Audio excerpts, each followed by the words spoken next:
Operation Desert Storm. The United States and the coalition forces faced the formidable challenge of conducting a ground war in the hot, arid expanses of the Kuwaiti and Iraqi deserts. And although the business of warfare has gone through monumental changes in the past 50 years, one aspect of waging a surface war remains as essential in the 90s as it did in the 40s: the mobility of troops, weapons, and supplies. The Humvee represents the modern-day solution to that military component. With four-wheel drive and the power and maneuverability to cover open distances quickly over hostile terrain, the Humvee is one of the key transportation devices in use today in America's military arsenal. But the critical role the Humvee plays could only have been made possible by the vehicle that preceded it: a short, stubby, and simple conjunction of unsophisticated parts and pieces, which when cobbled together, created a vehicle of legendary proportions. The Jeep revolutionized the tactics of combat and the future of civilian transportation almost overnight. One part truck, one part automobile, one part tractor, one part swamp buggy. The Jeep's unique abilities, born from its original mission to fulfill the broad needs of an army on the move, make its story one of daring ingenuity, bold corporate opportunism, and stubborn patriotism. The Jeep, the unstoppable soldier.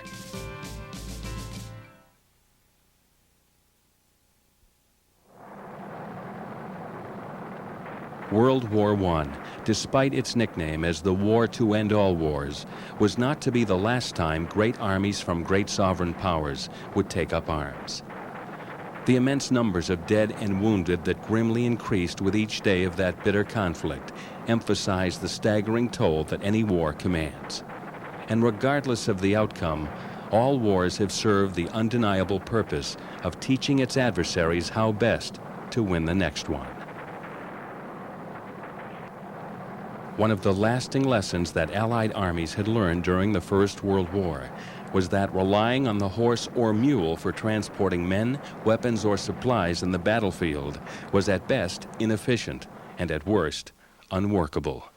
What had served adequately in previous wars was now painfully inadequate in what was becoming the dawning age of mechanized warfare. The problem they had was not only were they slow and inefficient, but when they were fighting, it took one man to hold the horse while another man was fighting and shooting the gun. So it was terribly inefficient. Not only that, you had to bring supplies up to the horses, oats, hay, veterinary supplies, in addition to supplies for the men. So, you know, it got terribly inefficient for the Army to continue that way. They were looking for some way to modernize and mechanize. The job of reconnaissance or scouting was also a vital military task, which up until then was conducted largely on foot or on horseback.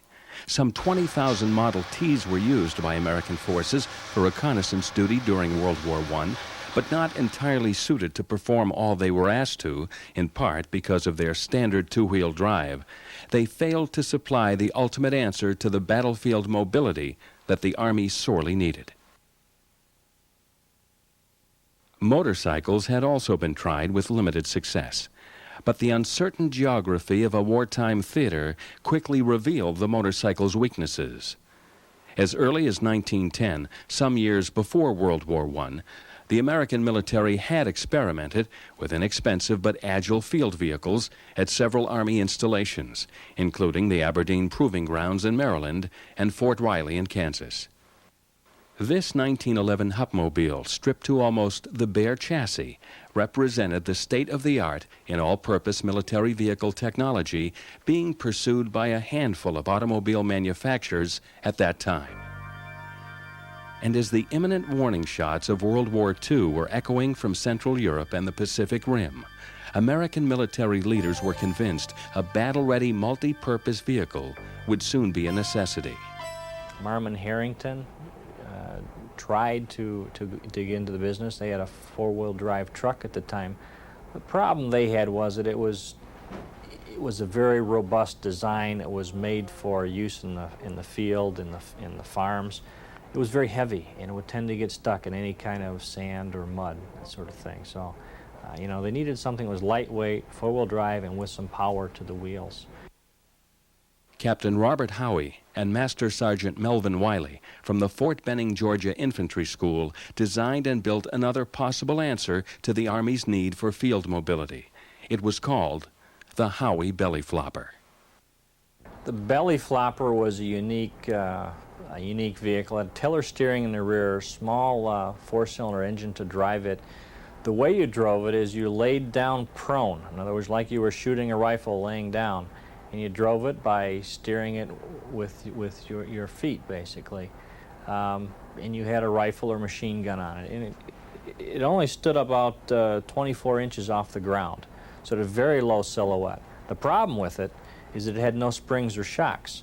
So you were laying down there getting your insides beat out of you as you went over any kind of terrain, not alone rough terrain. Just going over a parking lot today would be enough to give you severe rib injuries. Obviously, it didn't get very far. During the 1930s, the American Bantam Car Company of Butler, Pennsylvania, was building small economical coupes and roadsters. In 1938, Bantam's owner, Roy Evans, offered the Pennsylvania National Guard 2 American Bantam roadsters to use during their annual summer maneuvers. Weighing only 1,000 pounds, the Bantams favorably impressed the Guardsmen with their taut handling and spirited performance. This would be the first small step in bringing Bantam and the U.S. military into an eventful relationship with enormous historical impact.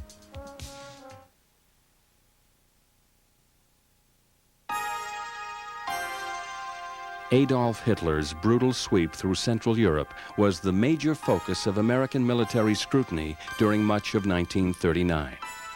One of the more sardonic jokes being passed around U.S. Army bases claimed that Hitler had just ordered 1,000 tanks from General Motors, but rather than have them delivered, he just picked them up on the way through. With American involvement in European hostilities now almost a foregone conclusion, the Army took steps to equip itself with whatever hardware was necessary to ensure victory, including a go-anywhere light reconnaissance vehicle, or LRV. On June 27, 1940, the Army's Ordnance Technical Committee agreed on a list of specifications it felt would define the basic size and capabilities of the LRV it was looking for. Of the 17 major specifications listed, including four-wheel drive, one of the most off-putting was the initial weight limit, a mere 1,200 pounds, later raised to 1,300. This was roughly half the weight of the production automobiles being built by Detroit in the 1930s. What the Ordnance Department decided they needed was a clean sheet approach. So what they did is they outlined specifications for this Jeep vehicle, if you will, and what they called it was a truck 1/4 ton 4x4. The weight was supposed to be 1,300 pounds with a 600-pound payload. Those were the basic descriptors of the original contract that went out for the quote of the vehicles. During the 30s, Americans had shown a strong appetite for large, roomy, powerful automobiles, and few manufacturers were devoting their energies toward the design and development of lightweight vehicles. Another specification dictated by the Army was equally daunting. A running pilot car would have to be delivered to Camp Holabird in Baltimore, Maryland, in only 49 days. 135 letters of intent were sent to the automotive industry at large, inviting any and all interested builders to compete for the startup contract worth $175,000 for an initial run of 70 vehicles. The unheard-of specifications and stringent time limit were enough to keep all but 2 companies from responding to the challenge: Willys Overland in Toledo, Ohio, and the American Bantam Car Company. Bantam claimed it could meet the specifications and have the pilot vehicle delivered in 49 days. Willys Overland was less sure and was granted an extension to 120 days to deliver their prototype. What happened next is an involved cross-current of personal initiative and political intrigue that would center around 2 men: Carl Probst of Bantam and Barney Roos of Willys Overland. Well, Carl Probst was an independent contractor hired by Bantam to do the design of this Jeep vehicle. It wasn't called a Jeep then, of this early reconnaissance car. He was given the task to design it. He did the basic design in 5 days and built the first prototype in 49 days. That's the Blitz buggy that was driven out to Camp Hollibird for the original testing. He is the undisputed father of the Jeep, if you will. That fact has never been in dispute, although Barney Roos and Carl Probst got into some heated discussions over that. Barney Roos was the chief engineer at Willys Overland Motor Company. He was in charge of the basic design of all of the Willys Overland cars at the time. And he was a chief engineer extraordinaire. He was very adept at solving any type of problems. He was also an engineer's engineer. He would get his hands dirty and dig into the problems and understand what made things tick and what needed to be improved. The importance of winning the Army contract for Bantam was not lost on Carl Probst. Bantam was in failing financial health, so much so that Probst was hired on spec, meaning that he would only be paid if his design of the LRV was chosen by the Army. The pressure of meeting the government specifications and the time limit was now further exacerbated by what appeared to be a life-or-death scenario facing Bantam. Behind the scenes at the Pentagon, military decision-makers questioned amongst themselves whether Bantam, which now operated with a limited production facility, could meet the volume requirements the Army would be looking at should Bantam's LRV design win the contract.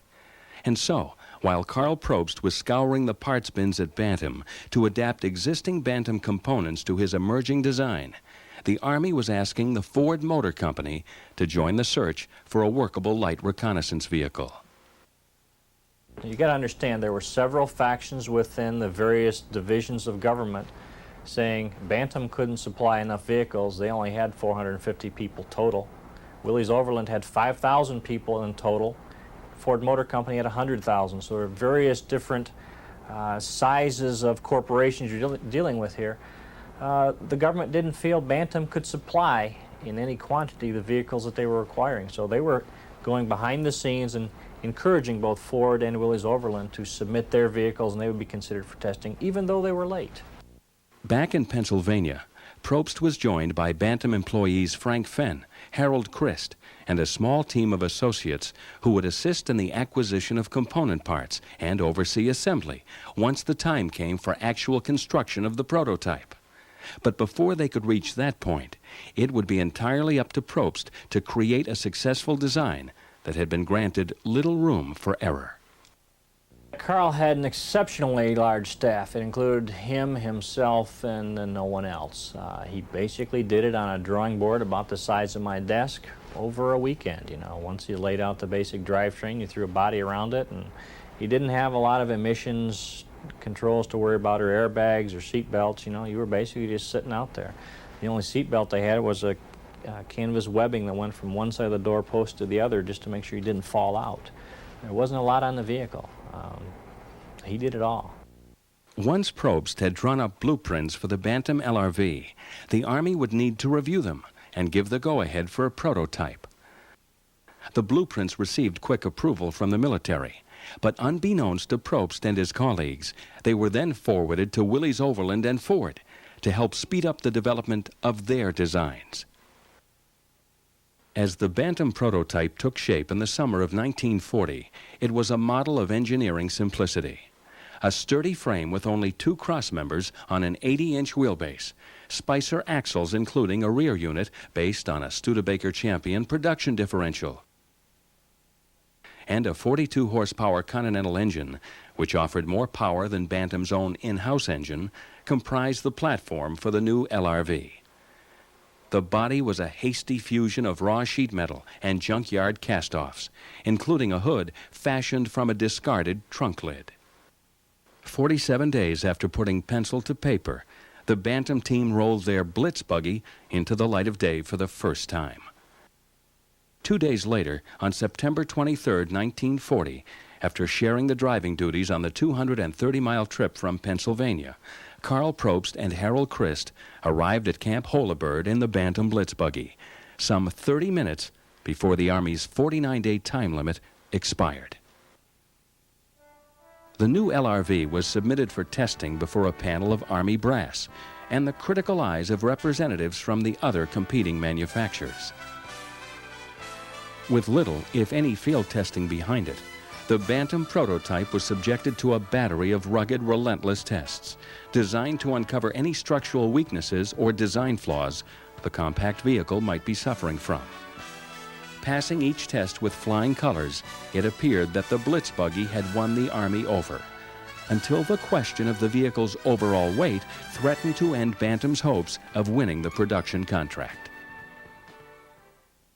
The interesting thing in this story is that when the original specifications went out, the vehicle was to weigh no more than 1,350 pounds. Bantam's prototype weighed in at 1,800 pounds, and that was some of the reluctance of the other car companies to submit bids. No one knew how to build a car to meet those strict weight requirements. Even today, we have a hard time meeting, weight requirements of that magnitude. They got a little, once they saw what the vehicle could do, the general sat around deciding, and they said, don't worry about that, we'll put it down as a typo, it'll slide through the system. As long as 4 men can pick it up out of a ditch, we'll consider it an acceptable weight. And they got one strong sergeant to go over, and he basically lifted it out by himself. He said, that's fine, we'll take it. So it kind of is what set the stage for the weight requirement. And they basically weighed the Blitz buggy and said, that's the weight requirement, 1,850 pounds. 3 more weeks of heavy-handed testing revealed that the Bantam design was on target. If a part or system on the Blitz buggy did fail during testing, Army mechanics found they could be repaired easily. Bantam was given the green light to build a total of 72 Blitz buggies for further Army evaluation. But the exceptional performance of the Bantam prototype had not escaped the interests of Willys Overland. With Bantam's blueprints in hand, Barney Roos went about the task of building his prototype, adopting much of the basic design methodology he found in the Bantam blueprints. On November 13, 1940, the completed Willys prototype, designated the Willys Quad, was delivered to the Army. Not surprisingly, the Willys Quad bore a striking resemblance to the Bantam Blitz buggy, much to the indignation of Karl Probst and his team. The Army, claiming that these new vehicles were their property, asserted that they could share their designs with whomever they pleased. Not wanting to jeopardize a lucrative government contract, Probst and Bantam chose not to force the issue. Although similar to the Blitz buggy in appearance, the Willys Quad benefited from several improvements, which Barney Roos had included to overcome a number of the Bantam vehicle's most egregious shortcomings. Barney chose the Willys Go Devil engine, a production unit from the Willys automobile that boasted more power and torque than Bantam's Continental engine. The Quad was stronger and more substantial in overall construction, which ultimately led, however, to a problem for Roos, the same problem which had confronted Karl Probst and the Blitz buggy. The Quad was seriously overweight. The problem that the Willys Overland Barney Roos had was that they were somewhere in the neighborhood of 2,100 pounds. They were 300 pounds overweight. They had to take their vehicle and go back because the new specification said it can't weigh more than 1,850 pounds. They went back and looked at cotter keys, length of bolts, they cut bolts down, they shaved excess weight off of parts. They even went so far as to specify just 1 coat of paint on the vehicle because 2 would put it over the spec. When they got done, they were actually under 7 ounces to the weight requirement, so they cut it pretty close. Meanwhile, Ford had little legwork to do in designing and fabricating their LRV. By now, Bantam and Willys Overland had shown the way. All that was left for Ford to do was build a derivative of what the Army had already seen and endorsed. The Ford GPW, soon to be called the GP, completed the triumvirate of LRVs that would be called upon to fulfill the Army's needs for a multi-purpose 4x4. Based heavily on its 2 predecessors, the GP, under agreement with Willys, would ultimately come equipped with the more powerful Willys engine, rather than the agricultural Fordson tractor engine originally used in the first prototypes. The Army had stipulated that all three manufacturers were to adhere to design uniformity that allowed easy interchangeability of parts. But Henry Ford, stubbornly determined to maintain some semblance of individuality in his products, ordered that each and every part in the Ford GP bear the letter F, right down to each nut and bolt.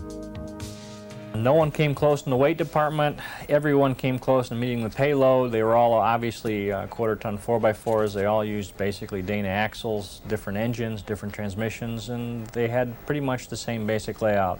2 seats, driver, steering wheel, hood. They met those requirements.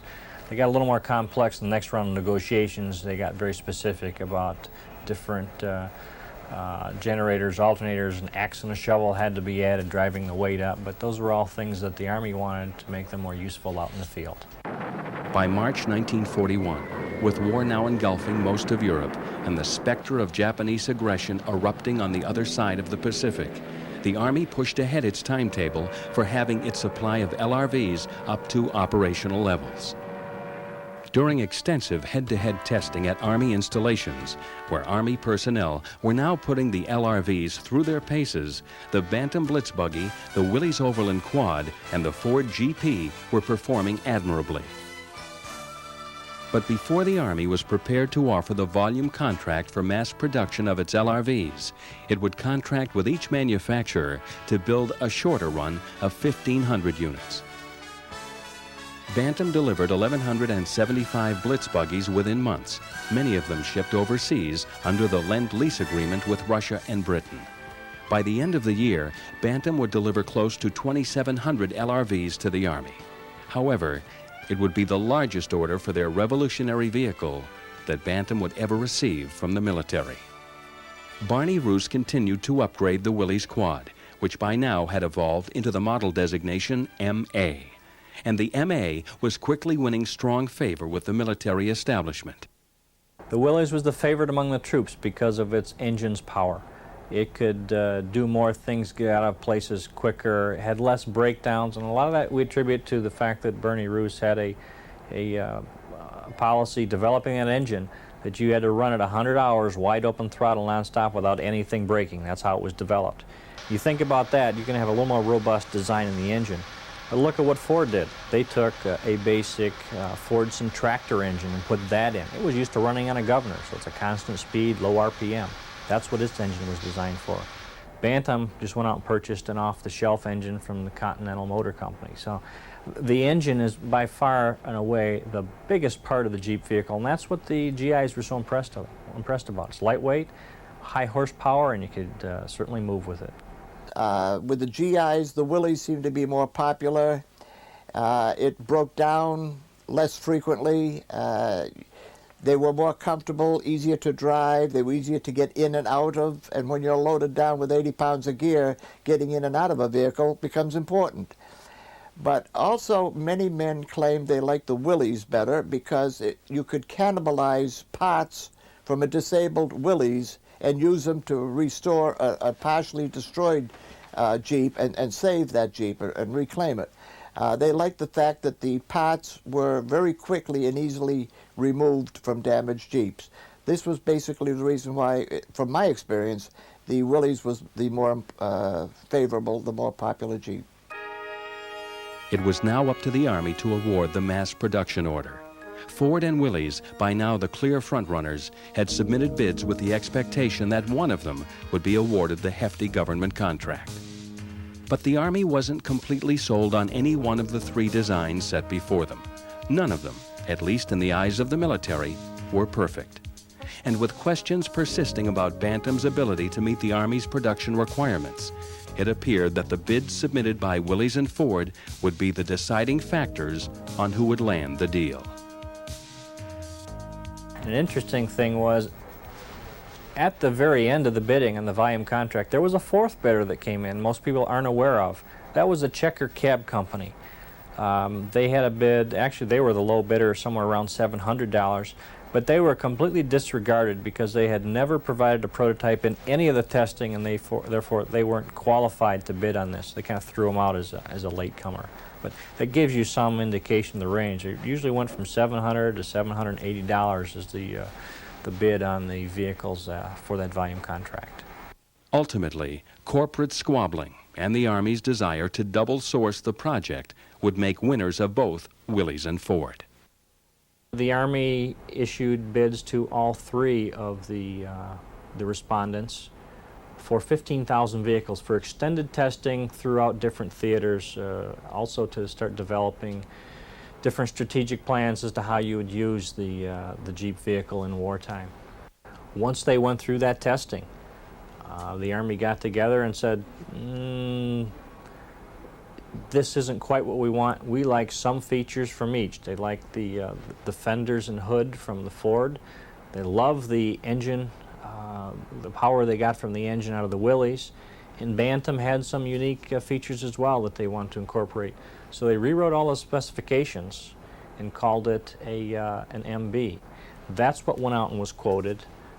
When it came back, Willys Overland was the winner in that. They were awarded the contract to build 100,000 or so units at that point in time. Ford Motor Company contested it. It went back and forth several times, again, because of the differing factions on who was best capable of producing these amount of vehicles. Ended up both Ford and Willys produced the vehicles. Ford under license from Willys. They basically copied everything that Willys had designed up to that point, including the engine.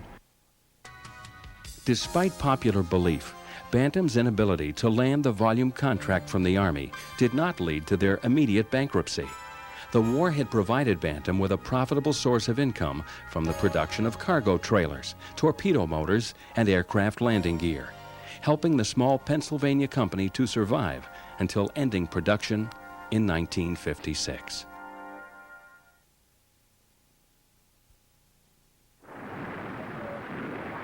The Japanese attack on Pearl Harbor abruptly launched the United States into World War II. With the standardization of the Army's newest vehicle now achieved, serious production of this multi-talented workhorse could begin. The Willys MB, reworked and refined by Barney Roos, brought the previous model, the MA, to the level of battlefield readiness the Army had been looking for. And the differences that they had identified they wanted to see in this new MB was a new type of air filter. It was common with the other vehicles they had out in the field. A 6-volt, 40-amp generator, 15-gallon fuel tank in place of the 10, a military-type battery. The handbrake was moved from the center, to the center from the Ford design because they liked that. You could get to it from either seat. If someone was shot, you could easily pull the handbrake from the passenger seat as well. The double hoop top support from Willys, they liked that because otherwise the top tended to droop down right over your head as you were driving. It didn't tend to keep the water off you as well. Combat lighting with blackout lights, modification of steering column and brakes, shock absorbers, and of course the ever-present Pioneer tools consisting of the axe and shovel.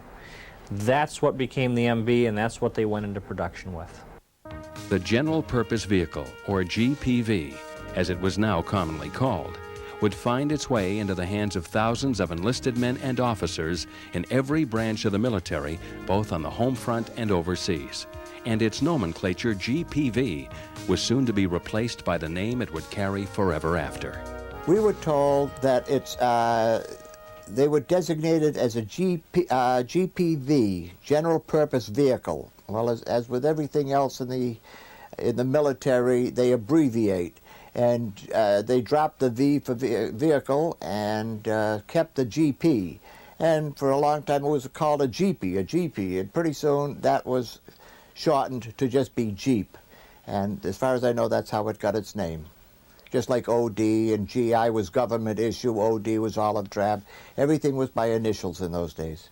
That's probably the most talked about subject when you talk about Jeeps. You've got Eugene the Jeep, there's the Jeep Moline tractor, there's the GP contraction from GP, which by the way was a Ford designation and didn't come until after the vehicle had been designed into production. We'll probably never know where the Jeep name came from. The first time it was ever mentioned in print, though, was when Red Hausman, a test driver at the time, took one of the reporters up the Capitol steps in a Jeep.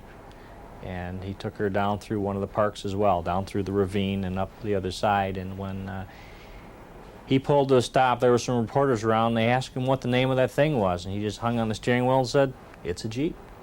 It's the first time it's ever been in print, and from thereafter, you know, it just took off. No one will ever know the real way the Jeep name came about. In May of 1964, in a Jeep promotional film produced by WTOL-TV in Toledo, Red Houseman himself was asked how the Jeep name was born. Jeep. Red, you are credited as being the man who got the name Jeep started in the public press and so forth, but where did you first hear the name? Was it used around the plant as they were building this vehicle? No, it was not. It was used at Camp Holliford. That's where it was tested? That's right. And how did it come about? It was used on a command car at the time, and it was a matter of differentiating between the three models on test. Mm-hmm. And I just asked to have ours called a Jeep. Uh-huh. And one was called a Bantam, and one was called a Ford. Yeah. And some of the reporters started using it. That's how it all got started, I guess. In print, yes. With war plant production at maximum output, Jeeps were being built at the rate of 300 per day. Between 1941 and 1945, Ford and Willys would produce a combined total of over 600,000 Jeeps. Willys Motors ended up building in the neighborhood of 357,849 military Jeeps. Fears of sabotage led to dual sourcing with Ford, and Ford built an additional 290,151 Jeeps. The difference being Ford built that number of Jeeps at 5 different manufacturing plants. Willys Motors built all of those right here in this facility that you're in today. Every one of them came off this assembly line. So, you know, they built a lot of them in many different sites. Willys built all 350,000 right here on this site. It was a matter of total mobilization. Children collected rubber, collected aluminum, collected steel. Women went into the factories and worked. They left their homes. The support of the war effort was just astounding, and it was overnight. And this ability, this what I call the productive genius of the American, is what I think was the deciding factor in the winning of the war on two fronts. We loaded a lot of everything, obviously, for the combat zone. Vehicles were a part of the assignment, and Jeeps obviously were a part of the vehicles that were loaded on the ships. A big part. Jeeps were a tremendous part. And we had as many as I recall, as many as 15 piers where ships were being loaded 24 hours a day. And these vehicles, for the most part, would be placed on the decks of each ship, and with cables would be strapped down, obviously to prevent losing them at sea. Willys Overland was the low bidder on the volume contract of around $732. So they were pretty cheap in relative terms back then. Compared to a tank, they were around $35,000 as I recall. And you can get a lot more people. They were expendable. You know, if you blow one up, you just go get another one. They were producing them in such quantities that supply was not a problem. Literally thousands. We shipped, each ship contained a number of vehicles, all types of combat vehicles, from smaller pickup trucks to heavy-duty weapons carriers to, and included Jeeps. The Jeeps were a big part of the shipment to the combat zone. As to how many there were that I recall, I honestly couldn't put a number except to say that it had to be thousands, literally thousands and thousands of Jeeps. They were small, they were compact, they could be placed anywhere and everywhere that the space was available on the ship, and they were utilized for that purpose. This country, it's amazing, our production facilities caught up so quickly to the Germans and the Japanese. And the Japanese Admiral Yamamoto, I think it was, he was against the war. He was against this Japanese Pearl Harbor, but he was outvoted, and he said that you're waking up the sleeping giant. And he was right. Our production just was unbelievable to this day. how they switched over so fast. We would hoist these vehicles onto the deck. When the ship was firmly loaded and the holes were sealed, they would then begin to load the decks themselves and with cables tie them down. And they were loading this series of vehicles, including Jeeps. And at one point there, they had this Jeep raised up above the pier, and the cable snapped. And this Jeep actually fell to the pier on its four wheels from a distance of perhaps 30 feet. Of course, it caused a great amount of activity, inasmuch as there was the fear of somebody being hurt, but there wasn't.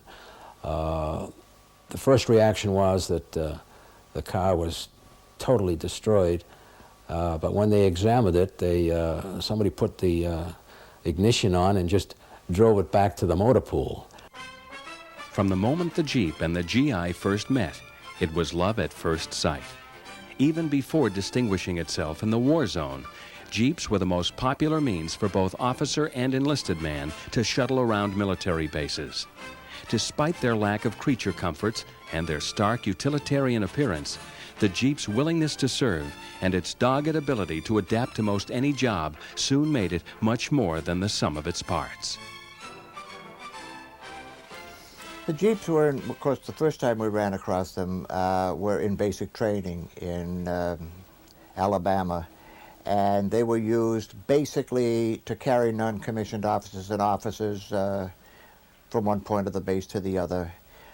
They were loud, they were hard riding, but they did everything.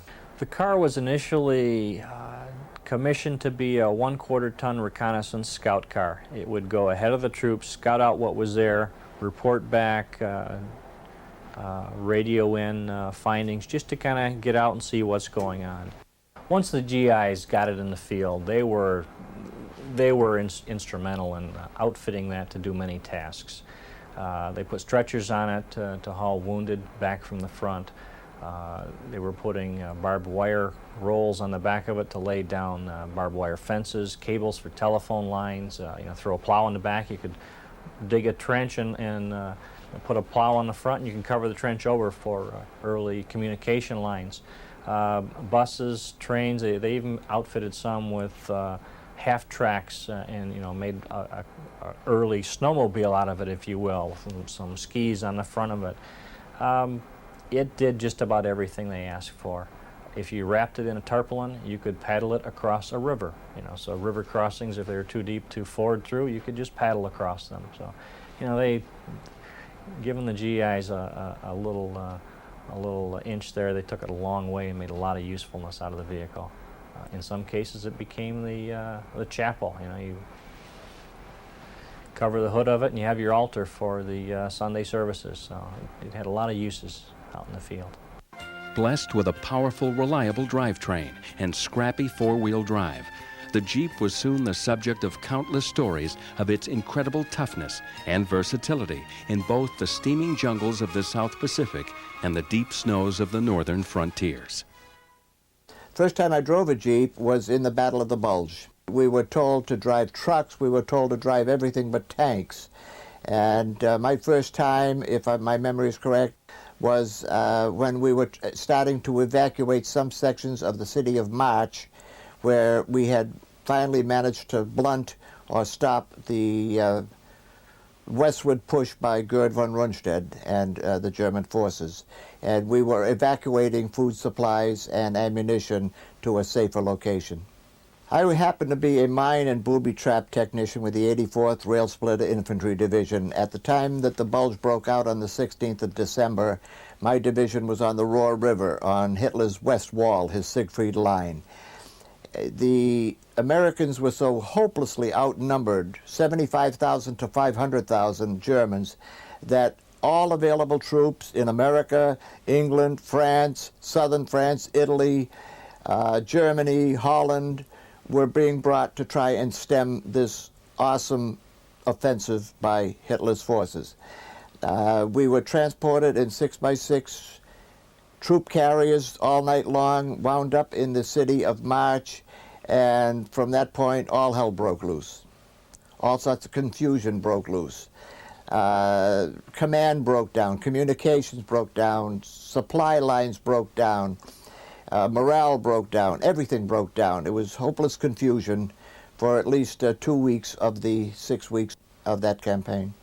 Pretty much most of the vehicles broke down due to the severe 40-degree below zero temperatures, and for the most part, waist-deep snow, which turned eventually to sheer ice. From the 5th day of the bulge until the end was blizzard-like conditions with gale-force winds. Tanks slid off of roads and into ditches and could not operate. Ambulances couldn't get through the snow. 3/4-ton weapons carriers, recon vehicles, troop carriers were bogged down in the snow, but the Jeep was able to still move.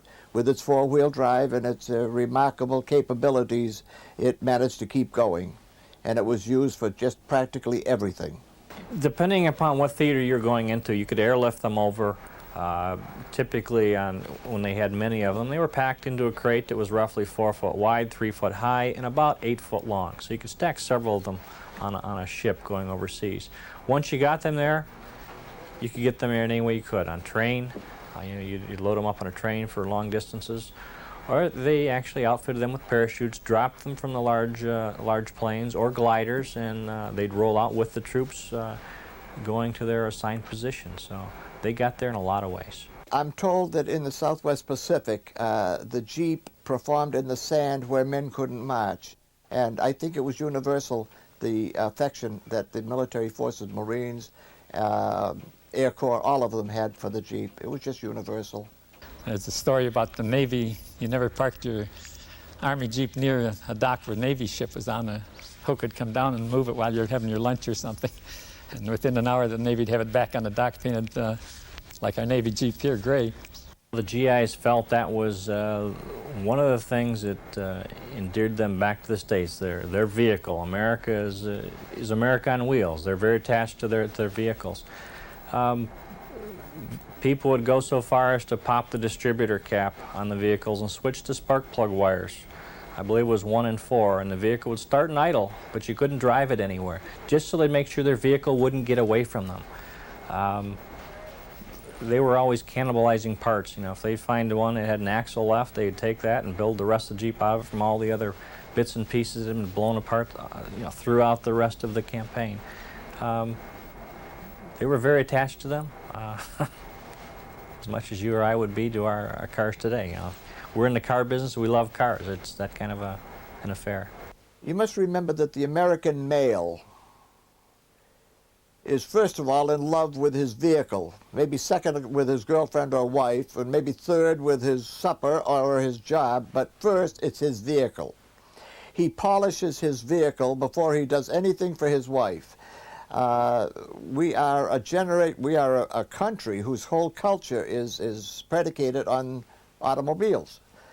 And that love for any type of four-wheel vehicle extended to the GIs. It was a cute vehicle. It was the darling of the military forces. You get a big 10-wheel truck. What's a big 10-wheel truck? You get a treaded weapons carrier or a recon vehicle, big. It's clanking along. It's making all sorts of noise. And then along comes this Rudy-kazooty little vehicle that everyone fell in love with. The GI, it was his favorite vehicle without any doubt whatsoever. Well, a lot of it has to relate to the GIs. I mean, everyone could relate to a Jeep. Everyone who was anyone was seen in a Jeep. Kings, queens, princes, generals, visiting dignitaries, they always rode, if you notice in the films, they're in the passenger seat front. There's a good reason for that.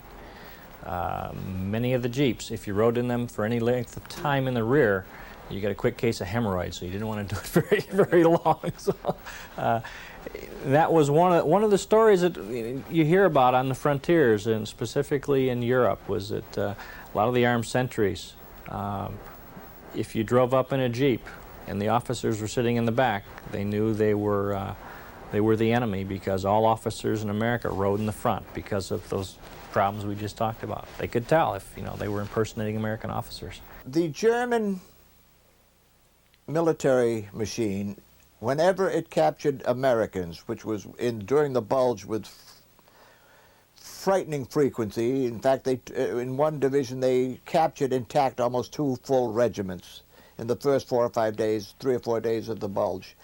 And the first thing they wanted was the Jeep. They had Kugelwagen, which was a 4-cylinder, rear-wheel drive, 4-passenger Volkswagen that they used almost exclusively to transport their officers to various points on the battlefront. And the Jeep, apparently from the frequency with which they tried to steal and acquire ours, was superior to what they had in their army for that type of vehicle. It was very common to see Germans driving Jeeps with their insignia on it. But however, they stole our Sherman tanks and used them and put swastikas on them too. So anything that could be used, rifles, machine guns, artillery pieces, but they wanted that Jeep. Some early French resistance fighters, as I recall, were approached by people claiming to be American soldiers trying to get through a checkpoint. The sentry didn't hesitate. He immediately pulled his gun up and shot all 4 of them dead. When asked why he could be so sure they weren't Americans, he said, "That's easy. Everyone knows Americans come in a Jeep." Historians have, and writers I have read, have said it was the Jeep that won World War II, and to some degree I have to concur. Ernie Pyle, a war correspondent, had a special relationship with the GIs out in the field, and I've got a quote here I'll read that he wrote concerning the Jeep vehicle. It kind of sums up what the vehicle was doing. "Good Lord, I do not think we could continue the war without the Jeep. It does everything. It goes everywhere. It's as faithful as a dog, as strong as a mule, and agile as a goat. All the time it carries twice what it was designed for and still keeps on going. It doesn't even ride so badly after you get used to it. The Jeep is a divine instrument of wartime locomotion." Ernie Pyle.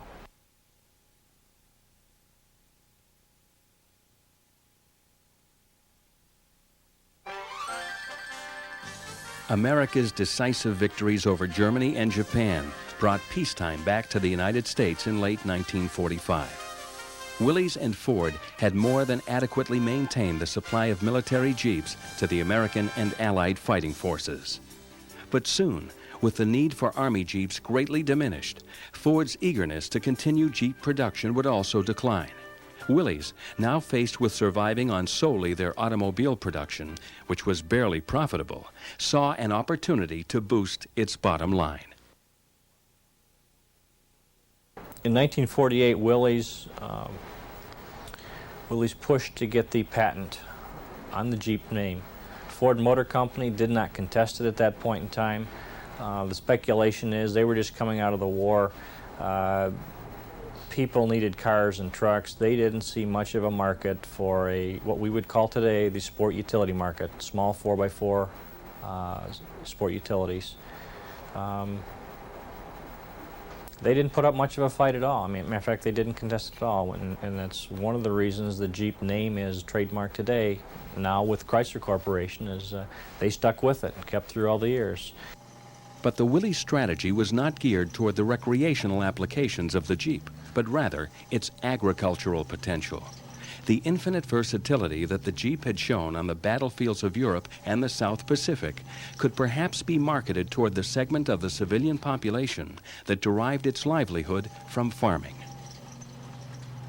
Willys Overland thought they had the Jeep would become a replacement tractor for all of the servicemen coming back from the war. They thought they would want a Jeep in their garage, and what's more, they wanted to do everything that they could when they were overseas. So they outfitted plows to it, threshers, spray painters, compressors, you name it, welders.